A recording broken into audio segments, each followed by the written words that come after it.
we're here with the star of the film, Mathew Karedas, and we're here at the museum. Yep. Okay. This is an amazing museum. I didn't even know this existed. Some really great stuff here. We're here at the Martial Arts Museum. Okay, so tell us about how you got into the first Samurai Cop. First Samurai Cop, I just had a friend that told me there's a director named Amir Shervan who looks for young talent to put in movies. I went in, met him in his office, and right when I walked in, he just immediately said, "You're the star of my next movie." So I was very lucky to get that break, and then from then on, it's just been amazing to see where we went from that one initial meeting with Amir to where we are today here with a sequel 25 years later. And at the time you were Matt Hannon, so now, Yes. Okay, so now Yeah, you're like going. everybody in Hollywood, they always come out here and change their name. I was hiding from the law.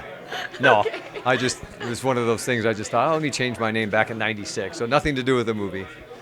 So tell us about your character. The original one in Samurai Cop, Amir didn't really have any backstory on the guy, so what you see there is basically me just making up, me thinking what an action guy would do, which is ridiculous. Basically, he just said, you're a cop from San Diego, and that's all I had for backstory. The rest was just me being me. So that's why it was hard in here in the sequel, because a lot of the quirky things that I did with the growling and the faces, Greg wanted me to do because he goes, "Oh, that was your character." I said, "No, that was me, a bad actor back then. I don't want to do that now. Let me do more." But so it was fun just to even do some of those in this sequel, same looks.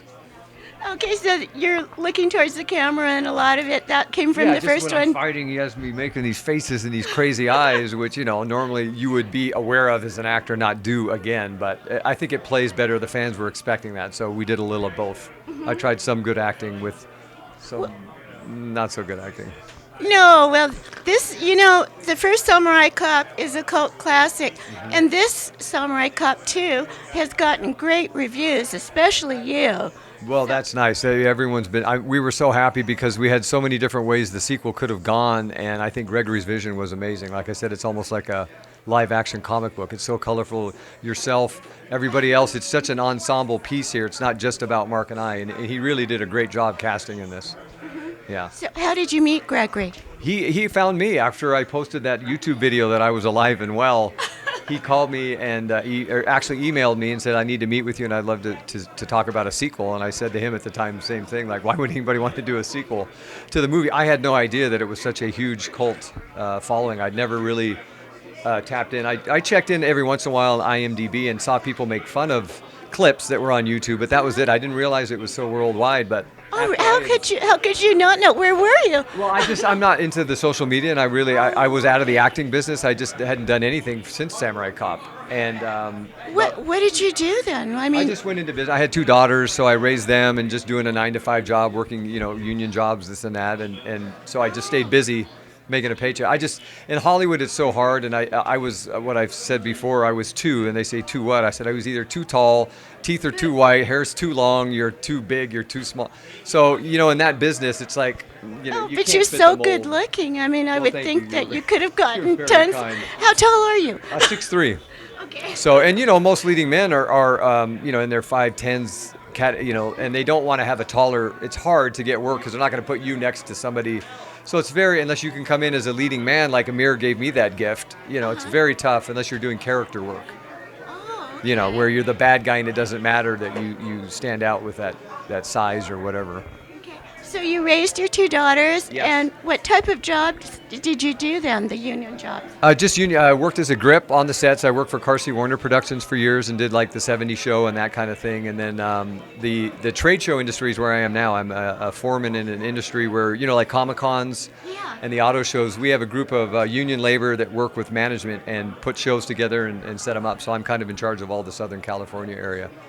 Kind of So like you're a great liaison. businessman too. Well, just paying the bills, just a blue collar worker here, living the dream with another movie. Oh, well, this is great. Yeah. So you must have been really happy to hear from Gregory then. Oh yeah, and he was nice enough. My daughter, like I said, is the one that posted the video of me alive and well, which I didn't want her to do. But anyway, so she had just graduated film school at CalU.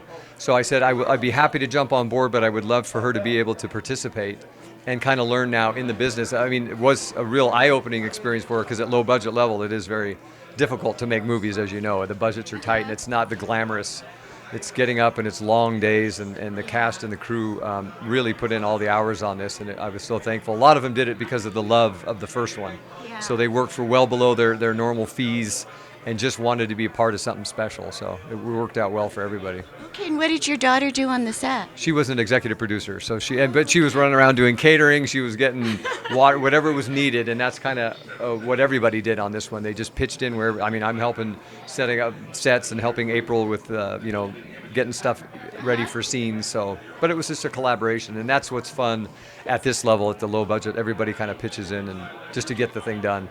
Well, so since you look exactly the same, are you gonna go into acting now because this is successful? Or? I don't know. I mean, like Greg's already talked about, there's a lot of interest in doing a third, and I just said I don't know how much longer the hair will last and the wrinkles will start coming. But I said I hope I don't have to wait another 25 years for another one. But yeah, I mean, I think you just never know, and that's what's kind of a blessing here. You never think this would come up out of nowhere, and there's been a lot of people that have approached saying, hey, we'd love to do some. Even at the low budget level, you have a good look and so on, which is very flattering, and I'm thankful for anything that comes. But yeah, it's just been an amazing journey here, and to be where I am now at 51 years old, maybe back doing more movies again. You don't look like that at all. Well, thank you. Oh my gosh. My parents. It's because he's Greek. The DNA, yeah, the Scotch-Irish in my mom's Greek genes. Okay, well, thank you for the interview. It's been great talking to you. Thank you so much.